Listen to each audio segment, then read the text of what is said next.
नमस्ते बच्चों। हम केमिकल काइनेटिक्स चैप्टर है, ये क्लास 12 का चैप्टर है। इसमें आता है rate of reaction. Rate of reaction 3 तरीके की होती हैं। पहला होता है slow reaction, fast reaction, moderate reaction. मैं इसको ज़्यादा एक्सप्लेन इसलिए नहीं कर रही क्योंकि एग्ज़ाम में आता नहीं, बस आपको पता होना चाहिए। मैं आपको एग्ज़ाम के पॉइंट ऑफ व्यू से पढ़ाऊँगी। तो रेट ऑफ रिएक्शन क्या होता है? Change of concentration of reactant and product per unit time. अब इसे निकालने का तरीका फॉर्मूला जो है वो है rate is equal to change in concentration upon time taking. तो अगर इससे कोई भी क्वेश्चन आता है तो हम ऐसे लिखते हैं कि फाइनल कंसनट्रेशन माइनस इनिशियल, जैसे मैंने यहाँ लिख रखा है final concentration minus initial concentration, final time minus initial time. तो मैं आपको इसका क्वेश्चन दिखाती हूँ, ये इससे रिलेटेड क्वेश्चन कैसा आता है। देखिए ये क्वेश्चन है, ए से कुछ बी बना है। द कंसनट्रेशन ऑफ ए की जो ये ए है, इसकी कंसनट्रेशन हमें 0.8 मोल पर लीटर, इसकी यूनिट है दे रखी है।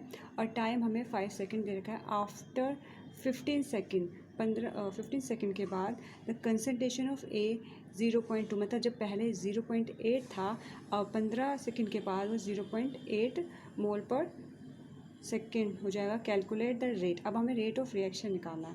तो हम रेट ऑफ रिएक्शन कैसे निकालेंगे? ये इसके 4 ऑप्शन दे रखे हैं, इनमें से कोई सा भी हो सकता है आंसर। तो इसे निकालने का तरीका ये है कि हम अभी हमने ऊपर ये यहाँ पर देखिए, यहाँ पर ये फॉर्मूला पढ़ा था।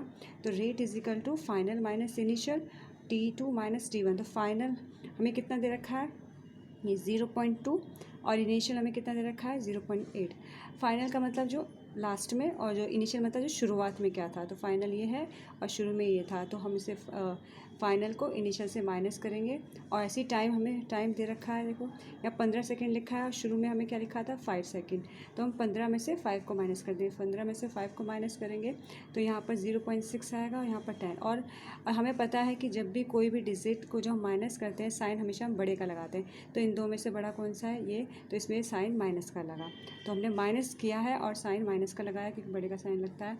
तो हमारा आंसर आ जाएगा -0.6। और देखिए यहाँ पर ये आंसर है ही नहीं, तो इसमें से कोई भी आंसर नहीं होगा, इसका आंसर होगा नन। तो ये नन लिखा हुआ है, नन इसका आंसर होगा। ये एक और क्वेश्चन है, आप इसे करिएगा, मैंने आंसर भी लगा रखा है। अगर नहीं सॉल्व होता तो आप मुझे कमेंट में बता दीजिए।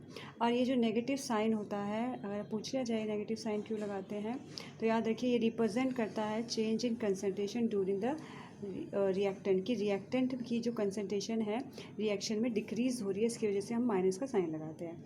अब आते हैं हम आगे बढ़ते।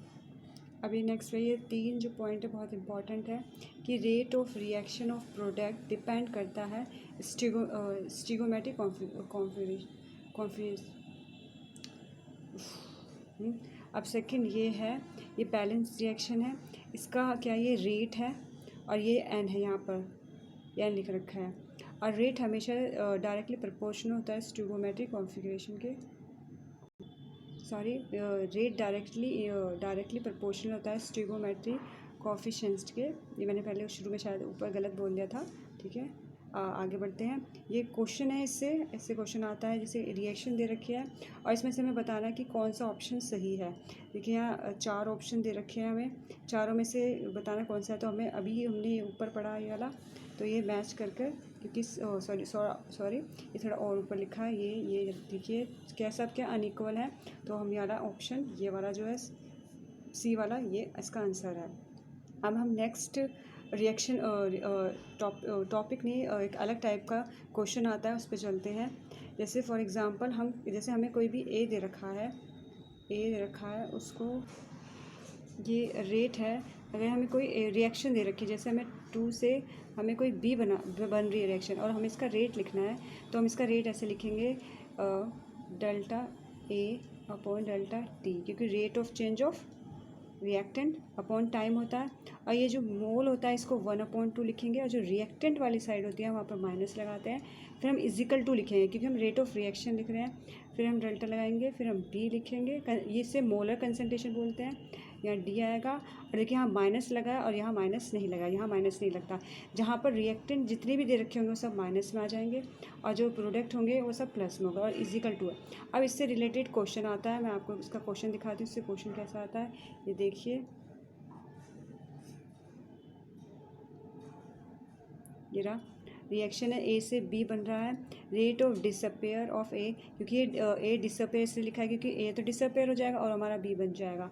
तो हमें रेट ऑफ डिसअपेयर ए तो हमें दे रखा है, उसका रेट हमें दे रखा है, और हमें रेट ऑफ फॉर्मेशन और बी का हमें निकालना है। तो मैंने अभी ऊपर सिखाया था कि कैसे लिखते हैं, तो हम इसी फॉर्म में इसको ऐसे लिख देंगे। और हमें जैसे हमने ये लिखा हुआ है तो हम इसकी जगह क्या लगा देंगे, ये जो वैल्यू दे रखी है इस वैल्यू को हम इस यहाँ पुट कर सकते हैं। जब हम यहाँ ये वाली वैल्यू को यहाँ पुट करेंगे, देखिए 1/2 ऐसे लिखेंगे, 1/2 माइनस जो हमें वैल्यू दे रखी है -12.5 10⁻³ और इजिकल टू में लिखेंगे कि हमें क्या पूछा है, बी पूछा है। ठीक है, तो हम इसे काट कर और सीधा सॉल्व करेंगे तो हमारा आंसर आ जाएगा। तो ये ऐसे